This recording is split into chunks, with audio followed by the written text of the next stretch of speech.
الحمدللہ رب العالمین والعاقبۃ للمتقین والصلاة والسلام علی سید المرسلین وعلی آلہ واصحابہ اجمعین اما بعد فاعوذ باللہ من الشیطان الرجیم بسم اللہ الرحمن الرحیم الا ان اولیاء اللہ لا خوف علیہم۔ خطبہ مسنونہ کے بعد قرآن مقدس کی مشہور آیت کریمہ تلاوت کرنے کا شرف حاصل کیا۔ اس کے متعلق کچھ معروضات اور تمامی حضرات کے ہوش اجاگر کرنے کی سعادت حاصل کروں۔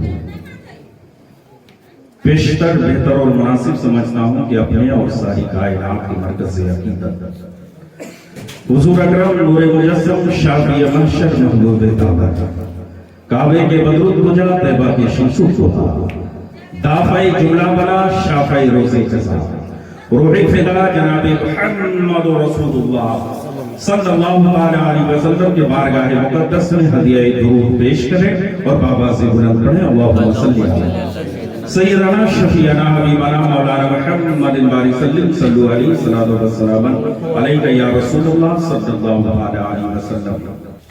غوث اعظم رضی اللہ عنہ مولا تبارک و تعالی نے یکم رمضان کو آپ پیدا ہوئے اور جس سال آپ کی پیدائش ہے اس سال لوگوں کو چاند دیکھنے میں بڑی دقت ہوئی۔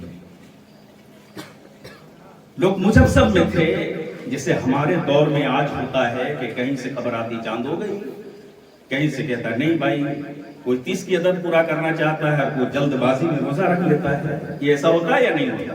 وہی کیفیت اس وقت لائی بھی۔ آخرکار محلے کی چند عورتیں ام الخیر حضرت فاطمہ کے پاس آئی اور آنے کے بعد کہا اے ام الخیر یہ بتایا جائے کیا رمضان کا آغاز ہو چکا ہے؟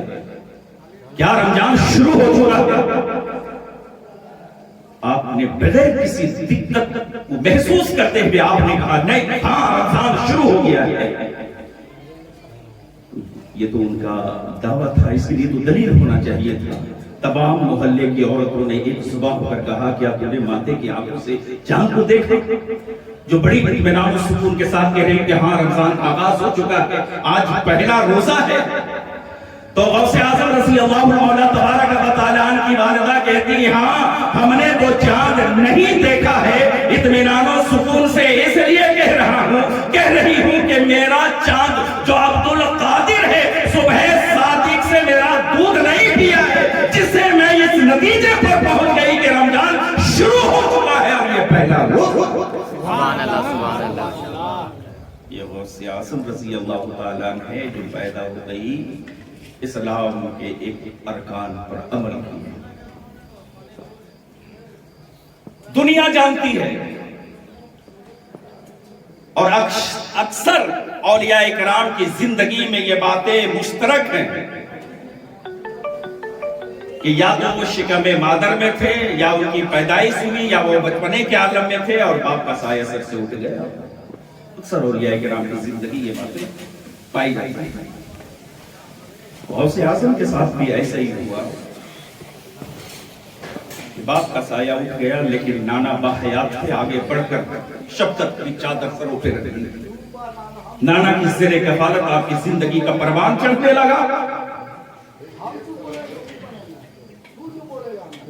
اور آپ کے نانا کا خانقاہ بڑا مشہور تھا، چار اطراف میں شہرت تمام رکھتا تھا،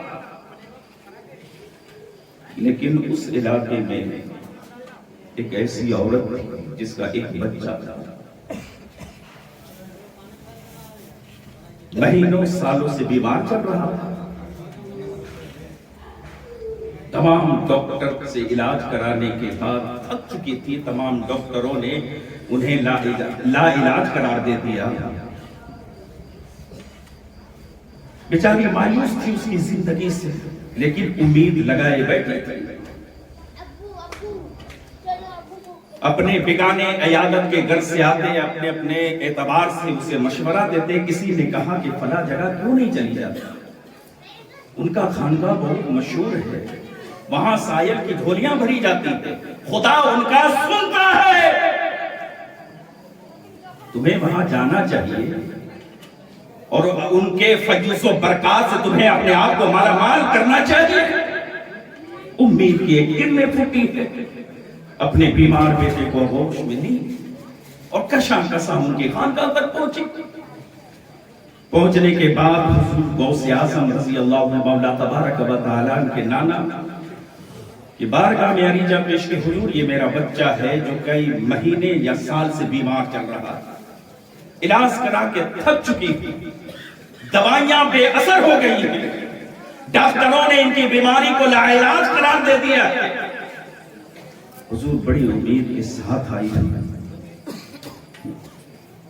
غوث اعظم رضی اللہ عنہ مولا تبارک و تعالیٰ کے نانا نے گہرانہ نگاہ بچے پہ ڈالی اور کہا محترمہ تمہارا بچہ تو انتقال کر چکا، بچے کے روح اور جسم میں تفرقہ پڑ چکی ہے، بچے کی سانس رک چکی ہے، مجھے بتائیں کہ اس عورت کی کیفیت کیا رہی ہوگی، اس کے حالات کیسے رہے ہوں گے جن کے بڑھاپے کا سہارا وہی بچہ ہو۔ اس عورت کے پاؤں تلے زمین نکل گئی، الٹا قدم سارو قطار روتے ہوئے واپس چلی، روتے روتے جا رہی تھی۔ غوث اعظم اپنے ہم نواؤں کے ساتھ کہیں تشریف رکھ رہے، جب عورت کو دیکھا روتے آپ سے برداشت نہ ہو سکا، آپ نے ان کے تالیف قلب کے لیے آگے بڑھے، کہا محترمہ اس طرح کیوں سارو قطار رو رہی، کیا وجہ ہے، کس چیز نے تمہیں رلایا ہے؟ اس عورت نے کہا بچے میرے زخم پہ نمک نہ چھڑا، تیرے نانا کے خانقاہ کے شہرت دوام نے وہاں مجھے جانے پہ مجبور کیا کہ شاید میرا علاج وہاں مل جائے، لیکن جس زندگی سے مجھے امیدیں تھی وہ بھی تو ختم ہو گئی۔ تمہارے نانا نے کہا ہے بچہ مر چکا ہے، اس کے جسم اور روح میں تفرقہ پڑ گیا، اس کی سانسیں رک گئی ہے۔